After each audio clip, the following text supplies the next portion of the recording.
రాష్ట్రంలో మెగా ప్రాజెక్టుల ఏర్పాటుపై ఫోకస్ చేసింది సర్కార్. ఇందుకోసం ఏర్పాటైన సబ్ కమిటీ సీనియర్ అధికారులతో డిస్కస్ చేసింది.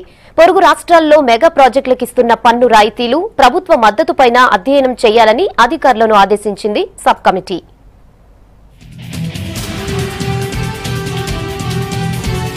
పరిశ్రమల ఏర్పాటులో దేశంలోనే రాష్ట్రం నెంబర్ 1 గా ఉండేలా ప్రభుత్వం ప్రయత్నిస్తోందన్నారు మంత్రి కేటీఆర్. పారిశ్రామిక పెట్టుబడుల కోసం 14 కీలక రంగాలకు ఇచ్చే రైతుల విషయంలో విధానాలు పారదర్శకంగా ఉంటాయన్నారు. రాష్ట్రంలో ఏర్పాటయ్యే మెగా ప్రాజెక్టులపై ఏర్పాటైన కేబినెట్ సబ్ కమిటీ హైదరాబాద్లో సమావేశమైంది. మంత్రులు కేటీఆర్, ఈటెల రాజేందర్, జగదీష్ రెడ్డి పాల్గొన్నారు. పొరుగు రాష్ట్రాల్లో అమలు చేస్తున్న మెగా ప్రాజెక్టుల విధానాలపై వారంలోగా నివేదిక ఇవ్వాలని అధికారులను ఆదేశించింది సబ్ కమిటీ.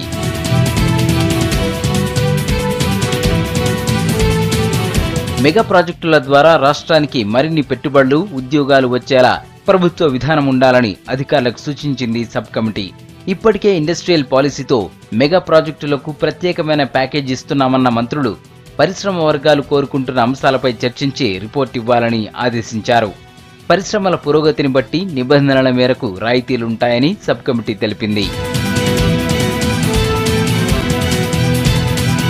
ఇప్పటి వరకు మెగా ప్రాజెక్టు కేటగిరీలోకి వచ్చేందుకు నిర్ణీత 200 కోట్ల పెట్టుబడిలో లేని భూమి, యంత్ర సామాగ్రిని ఇకపై పెట్టుబడిగా పరిగణించాలని సబ్ కమిటీ నిర్ణయించింది. అయితే కొనుగోలు చేసిన భూమి, దాని ఉపయోగంపైన పరిమితులు పెట్టాలని డిసైడ్ అయింది.